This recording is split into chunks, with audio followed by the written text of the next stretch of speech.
Voltamos! Vocês estão vendo aí nas imagens, né?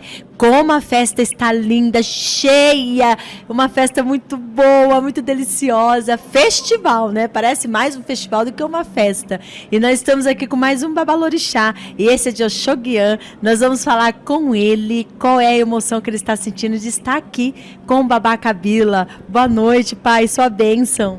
Oxalá que nos abençoe, oxalá que abençoe a todos que estão presentes, né, nessa live, nessas imagens prestigiando aqui mais um baluarte do Candomblé paulista, uma pessoa de suma importância para o Candomblé, que hoje está fazendo seu Odu de 50 anos, mostrando que, como ele, todos nós, também sendo presente no culto da fé, podemos também fazer, né, esse ajudum tão bonito.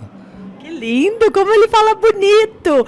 Papai, o senhor é da família do Babá Kabila, religiosa? Não.